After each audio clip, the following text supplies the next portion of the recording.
Boss 8 infinity of fun and emotions. Bigg Boss house దిగ్భ్రాంతిలో ఉంది. నిఖిల్, పృథ్వీ దిక్కు తోచని స్థితిలో ఉన్నారు. కానీ తెలుగు ప్రజలందరూ సంబరాలు చేసుకుంటున్నారు, ప్రత్యేకంగా నిఖిల్, పృథ్వీ ఫ్యాన్స్. అసలు ఏం జరిగింది? ఏంటి ప్రత్యేకత బిగ్ బాస్ హౌస్లో? ఏంటి సర్ప్రైజ్ అనుకుంటున్నారా? అదే సోనియా ఎలిమినేషన్.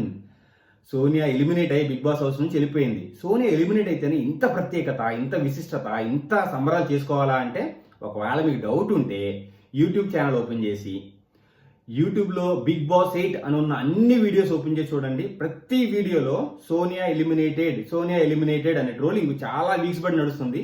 అంటే బయట ఎంత ద్వేషం, ఎంత వ్యతిరేకత ఉంది ఈ అమ్మాయి మీద. ఎందుకంటే ఈ అమ్మాయి వీళ్ళిద్దరిని, అంటే మన నిఖిల్ని, పృథ్వీని గుప్పిట్లో పెట్టుకొని గేమ్ మొత్తం ఆడాలని చెప్పి అస్సలు ఎంత ప్లానింగ్ చేసింది. నేను ఎపిసోడ్ చూస్తుంటే మొత్తం బిగ్ బాస్ హౌస్ అంతా ఒకే కంఠంతో చెప్పింది, సోనియా వల్లే పృథ్వీ, నిఖిల్ పాడైపోతున్నారు, బిగ్ బాస్ హౌస్ హార్మోనీ దెబ్బతింటుంది అని ఒకే కంఠంతో చెప్పారని అందరూ చెప్పారు. అసలు బిగ్ బాస్ హౌస్ అంటే వీళ్ళ ముగ్గురు తప్ప మిగతా వాళ్ళందరూ తప్పుకున్నారు. అంటే ఆమె మీద వ్యతిరేకత బయట లోపల ఎంత ఉంది. అందుకే చెప్తున్నా, ఆమె వెళ్ళిపోతే బిగ్ బాస్ హౌస్ హార్మోనీ బాగుంటుంది, అందరూ సంబరాలు చేసుకుంటారు, నిఖిల్, పృథ్వీ గేమ్ బయటకు వస్తుంది, బిగ్ బాస్ అప్పుడు కొంచెం ఇంకా ఉత్కంఠ పెరుగుతుంది. ఎందుకంటే వీళ్ళు ముగ్గురు గేమ్ ముగ్గురులాగా ఆడుతున్నారు, వీళ్ళు ముగ్గురు ఒక టీమ్గా ఫీల్ అవుతున్నారు. అటుపక్క 12 మంది ఉన్న పర్లా, మేము ముగ్గురు ఆడితే పర్లేదు అనుకుంటున్నారు. అది సోనియా వల్ల. సోనియా మాటలు చాలా మందికి నచ్చట్లేదు, సోనియా విధానం నచ్చట్లేదు. బట్ వీళ్ళిద్దరికీ సోనియా మీద, అంటే సోనియా యొక్క మాటలు నచ్చాయి. సోనియాతో ఒక గ్రూప్ అరేంజ్ చేసుకున్నారు, గ్రూప్ ఆడాలనుకున్నారు. చివరికి దెబ్బతింది, సోనియా బయటికి వెళ్ళిపోయింది. సో వీళ్ళిద్దరు ఇప్పుడు ఎలా ఆడతారు? నాకు తెలిసి వీళ్ళిద్దరు ఆట బయటకు వస్తుంది.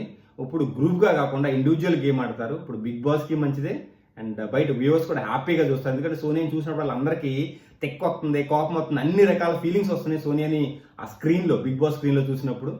సో ఇప్పుడైతే మాత్రం సోనియా పాపం ఇంటికి వెళ్ళిపోయింది. అంటే నోటిదోలు అంటారు కదా, నోటిదోలు ఎక్కువ ఉంటే అబ్బాయిలాగా సోనియా కూడా ప్రతి ఒక్కరికి నోటిదోల, ఈర్ష, తర్వాత ఏంటంటే వాళ్ళే బిగ్ బాస్ హౌస్లో వాళ్ళే ఒక తోపుల్లాగా ఫీల్ అయితే, Bigg Boss house, Bigg Boss rules అది అందరూ తెలుసుకోవాలి. నువ్వు టీమ్గా ఆడాలి, ఇండివిజువల్ గేమ్ ఆడాలి. అప్పుడే బిగ్ బాస్ హౌస్ నిన్ను గుర్తిస్తాడు అండ్ జనాలు గుర్తిస్తారు. సో నువ్వు బిగ్ బాస్ హౌస్లో ఉంటావు, టాప్ 5కి లేదంటే టాప్ 2కి లేదంటే కప్పు గెలిచే ఛాన్సెస్ ఉంటాయి. ఇలా చెత్త పనులు అండ్ గ్రూపిజం లేదంటే అదొక టైప్ ఆఫ్ గేమింగ్ అనమాట సోనియాది. సో సోనియా చివరికి వెళ్ళిపోయింది, అందరూ happy. So okay, next wild cards ఎవరు వస్తారో చూద్దాము. సో ప్రస్తుతానికైతే Sonia out of the house. Shani, thank you, signing off.